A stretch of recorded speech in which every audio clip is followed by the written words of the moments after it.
Hi, welcome to the Financial Fox.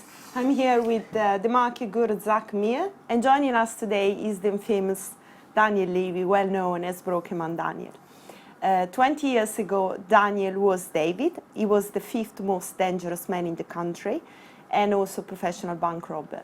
Today, David is Daniel, and among other things, is a fully accredited photojournalist, is a property developer and an entrepreneur, is a high net worth investor, and also has been awarded by ADVFN as the best blogger for this year. So, Danny, shall I call you Daniel or David? You can call me what you want, Stefania. Okay, so let's call Daniel. It starts with D and ends in L.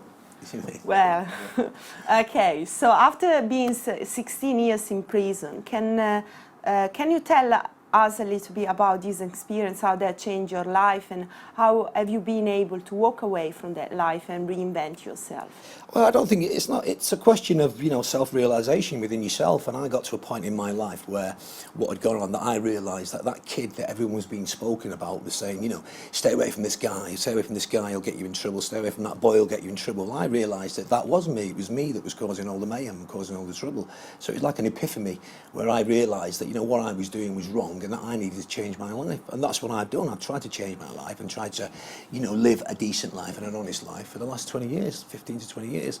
But it isn't a point of the state forcing you to change your life. It's a point of you have to come to a self-realisation within yourself that the problem is you, and what these people are saying about you basically is right, and you need to address that. And that's all I did. But doesn't that also shape, what happened to you, your prison escapades? Doesn't that also shape how people react to you? I mean, I wouldn't want to mess with you now knowing that you're a bank robber.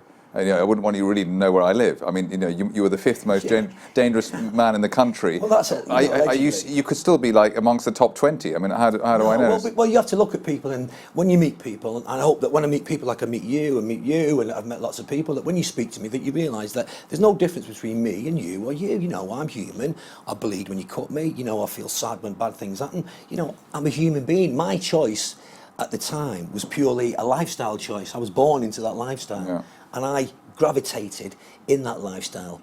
That's what happened, and that's an event of social significance for me, because I was born into that, and that was the only thing that was open to me. And I made the wrong choices, but it's only with hindsight that you can see that, and you have to go through those experiences to realise that the problem was with you. It was you were the person that was causing all the trouble, you say.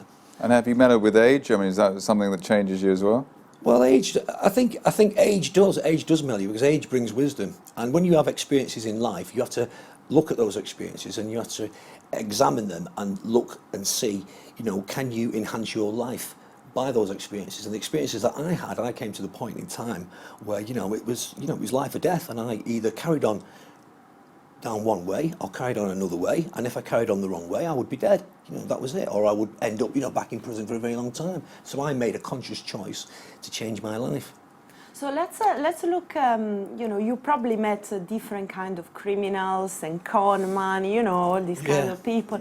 So now, working with companies, with shares, how can you spot, a fraudster or a con man? If you can maybe just share some of your well, I tell you, do you know what I used to do? This is what I used to do, and you'll remember this. I used to have a pair of glasses, and these were a battered up pair of reading glasses. And what I used to do to disarm people and to disarm CEOs and brokers and let them think that they were superior in every way, shape and form is I would put these glasses on. They had sellotape on, they were broken. I'd have a leather coat on. I would downsize myself, dress down. I wouldn't be on a Hugo Boss suit or anything like that. I would make it as though I was the idiot, you see, and I would disarm them and then use charm. And that's what you do. You're meeting people because you're after information, and you're trying to get information. You're trying to work out whether these companies are good or whether these companies are bad. Within 2 hours of meeting a guy from an Australian mining company, where he told us, we believed him and everything he said, but within 2 hours we found out that this guy was placing. So I'm pretty good at working out, who are genuine people and who genuinely aren't. I can work out, within an hour, 2 hours of meeting someone, whether you know they're genuine people, whether it's a good company, and whether it's going places. So what?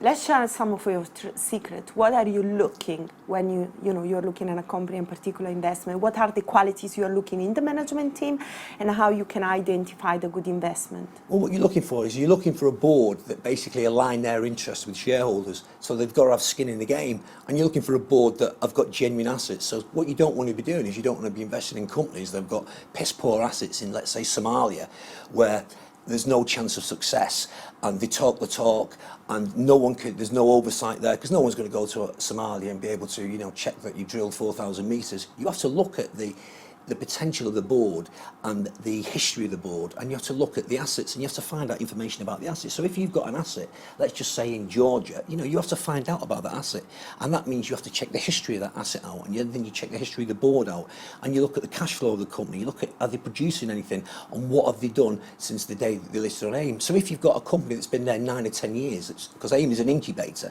so companies are supposed to incubate, but how long does a company incubate? There's one company that's been incubating for 14 years, and they've never done anything other than... Do you have any example? Well, an example is Red Rock Resources. Look at that.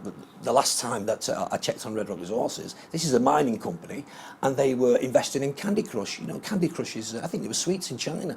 So companies will flip and flip and flip, and they will come back with a different story, and they'll paint a different picture on what I call the L fraud. And if you look at the chart, and you'll be good at this, Zach, because you're a chart guru and a financial clairvoyant. Yes, of course. When it comes to stocks and shares. So if you look at the chart, you'll see that all along the history of this company, it's an L fraud. It basically goes down in an L shape, and along that journey, what I call the end of life path careway, different stories will have been invented to jerk that share price up. But ultimately, these companies never produce anything other than money for the board of directors. Yeah, but it's also difficult when you are, let's say, in the mining sector or oil and gas. You are an explorer, right? You can't put out particular result. You still need money in order to develop the project. Yeah, of course you do. But how much money do you need?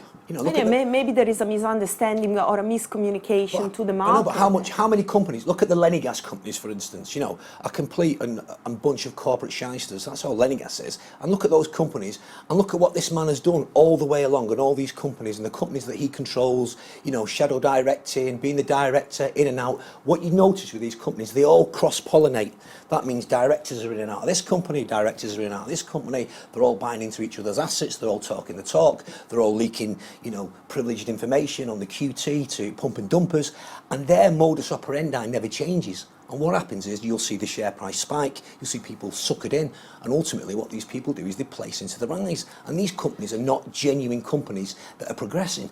The companies that are there to progress the lifestyles of... All right, isn't there a simple solution here, though? With all these growth companies or AIM stocks and this junior end of the market, as an investor, just wait until the first gold pour, the first oil hits the surface, and then invest. Don't go for the jam tomorrow stuff at all. Just invest in whatever is already producing. Yeah, but that's very difficult to do, isn't it? Especially when you're being you have what I call the brokers list, which I call sucker lists. So you're being bombarded by brokers, you're being bombarded by pump and dumpers, you're being bombarded by people at investor presentations. You're trying to find out about companies, and you go into presentations and you've got ladies walking around in tight-fitting clothes with sashes on. So you're constantly being bombarded, and you're being told to buy in, and this is the right time.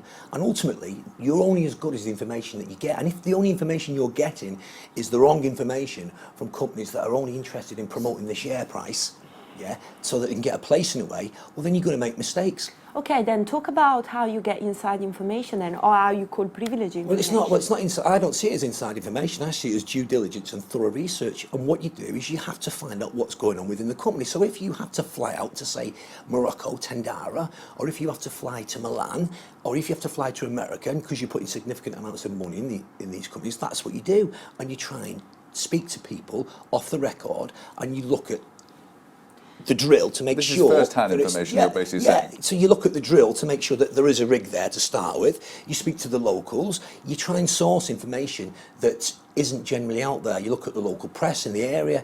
You find out what's going on within the company. You build up contacts within the company. You build up contacts in the wider market, and you try to keep an eye and a watch on that company. That's what it's all about. You know, so you may make phone calls, you may send emails, you may do visits, you may come down to London, you may take people for lunch. It's about your contacts, it's about the information, not inside information, because there's no such thing as inside information, basically, in the aim. What it is, it's about a level playing field and trying to make sure that you get on that playing field that's level, and you're on level par with the brokers and the analysts and the CEOs, and that's what it's about. But unfortunately, it isn't a level playing field, it's a hill, you know, and it's a muddy hill.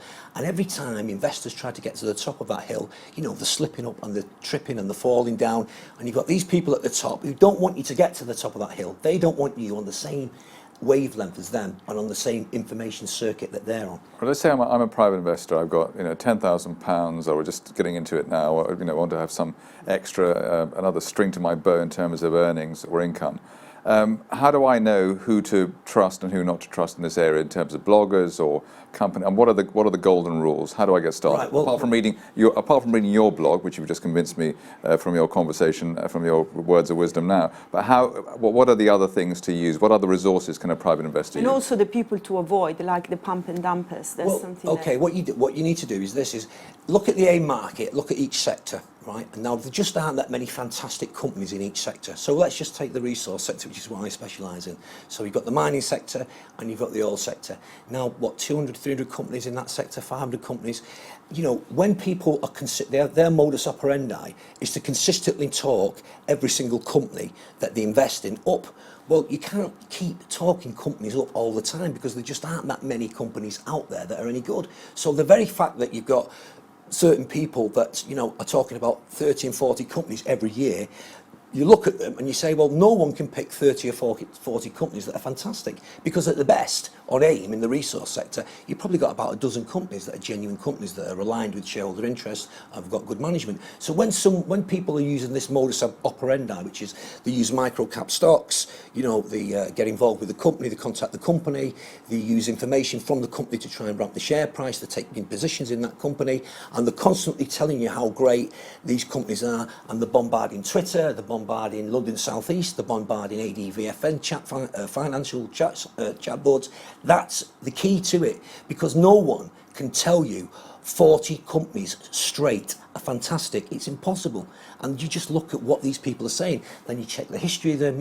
One guy was talking about ADL being share of the year, another guy said, another pumper dumper ramper was telling people that he'd bet his house on it. Well, these companies are shit, and they only exist for the benefit of the board of directors. That's it. They're not companies that you would invest in. And if you spoke to a financial advisor and you said, listen, I'm going to invest in Nostra Oil and Gas, he would tell you to run a fucking mile. You mean you would be told to get away from it? And that's the truth of the matter. You have to look at it yourself and you have to take responsibility for yourself. So if you get dragged into these companies and then you get wiped out, which you will do, you take responsibility for that. Don't blame the pump and dumpers because you've been suckered into it. You have to take responsibility for yourself. Like I take responsibility for my actions, took responsibility for going to prison, took responsibility for being a bad person. You have to take responsibility for yourself.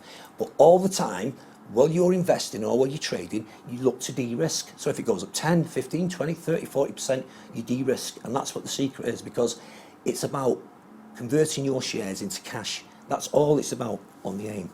So Danny, do you have any companies that are on your radar? Yeah, I've got lots of companies, quite a lot of companies. So do you want to maybe? Well, I think that probably the best company at the moment out there, and it's a fantastic entry price at the moment, anything under half a p, even anything under 1 pence, would be Eco Energy. It's got a proven board, it's got a fantastic management, it's got fantastic assets that are coming into this company. Everything is right, the stars are aligned for that. It's got institutional investors that are putting in tens of millions of pounds. That's a company there that comes along maybe once every 4 or 5 years. And there's no need to wait on that one. I mean, just as I was saying, wait for the... No, because the board are proven. This is not a question of the great James Parsons, although he's a nice man. But it's the people that are behind the company that are pushing the company. It's Continental, it's Greenberry, it's Spartan. These are mega rich funds that are behind the company, and you can get into that company today for under sub half a pence. Yeah. And we saw what they did with Sound. Yeah, well, what they've done with Sound, they've done a fantastic job on Sound. Anyone that got into Sound when they were 10p and 7p. Any very early stage opportunity? Much more early, maybe, I don't know, anything else? Well, there's one called Carew Energy that we're looking at. that we've just taken a position in. They're on the next market, so we've taken a position in them.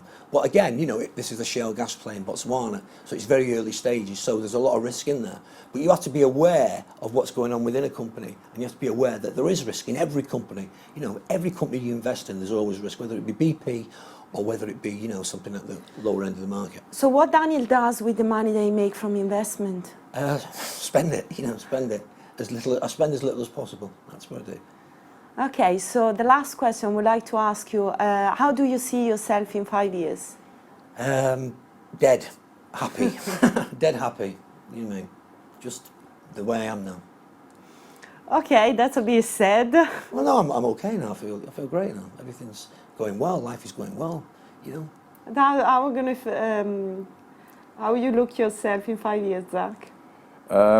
Well, I mean, I enjoy what I do. So probably like Dan, after quite a long journey, I'm doing the things I do, and I think in life that's really what you want to be at. Something you would do whether you were paid or not. Let's say so. Okay, so that's everything for the Financial Fox. See you next time.